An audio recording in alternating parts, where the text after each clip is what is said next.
بسم اللہ الرحمن الرحیم۔ السلام علیکم ورحمۃ اللہ وبرکاتہ۔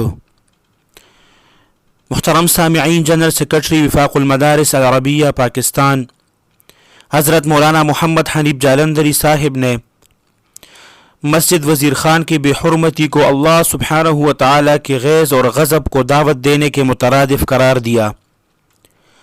انہوں نے فرمایا کہ شعائر اسلام کی بے حرمتی کسی طور قابل قبول نہیں۔ حضرت مولانا محمد حنیف جالندھری صاحب نے فرمایا کہ ستم بالائے ستم یہ ہے کہ سب سرکاری اجازت سے ہوا ہے۔ حضرت مولانا محمد حنیف جالندھری صاحب نے مطالبہ کیا کہ اس واقعے میں ملوث تمام عناصر کو عبرتناک سزا دی جائے۔ حضرت مولانا محمد حنیف جالندھری صاحب نے فرمایا کہ پاکستانی ڈرامہ اور فلم انڈسٹری کو حدود اور قیود کا پابند کرنے کی ضرورت پر زور دیا۔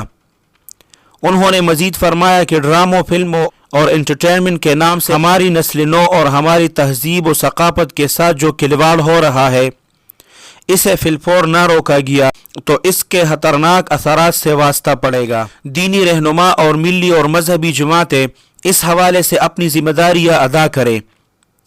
محترم سامعین، تفصیلات کے مطابق وفاق المدارس العربیہ پاکستان کے جنرل سیکرٹری حضرت مولانا محمد حنیف جالندھری صاحب نے مسجد وزیر خان کا تقدس پامال کرنے کی اطلاعات پر شدید غم اور غصے کا اظہار کرتے ہوئے فرمایا اور اسے اللہ سبحانہ و تعالی کے غیظ اور غضب کو دعوت دینے کے مترادف قرار دیا۔ انہوں نے مزید فرمایا کہ مسجد کے بے حرمتی کرنے والے عناصر کو واقعی سزا دی جائے۔ انہوں نے مزید فرمایا کہ ستم بالائے ستم یہ ہے کہ یہ سب باضابطہ سرکاری اجازت سے ہوا۔ انہوں نے مطالبہ کیا کہ اس معاملے میں جو عناصر مسجد انتظامیہ یا حکومتی ذمہ داران ملوث ہیں، سب کے خلاف پوری اور مؤثر کارروائی کی جائے اور انہیں عبرتناک سزا دی جائے۔ حضرت مولانا محمد حنیف جالندھری صاحب نے فرمایا کہ شعائر اسلام کے بے حرمتی کسی طرح قابل قبول نہیں۔ انہوں نے مزید فرمایا کہ یہ صرف ایک واقعہ نہیں بلکہ اس موقع پر ضرورت اس امر کی ہے کہ تمام دینی رہنما اور ملی اور سیاسی اور مذہبی جماعتیں ایک منظم تحریک چلا کر ڈرامہ اور فلم انڈسٹری کو حدود اور قیود کا پابند بنوائیں۔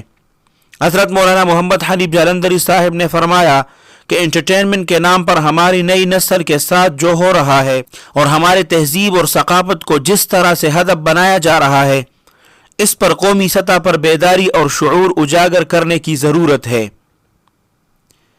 اللہ سبحانہ و تعالی آپ سب کو اپنے حفظ اور امان میں رکھیں، اپنے خصوصی دعاؤں میں یاد رکھیں۔ السلام علیکم ورحمۃ اللہ وبرکاتہ۔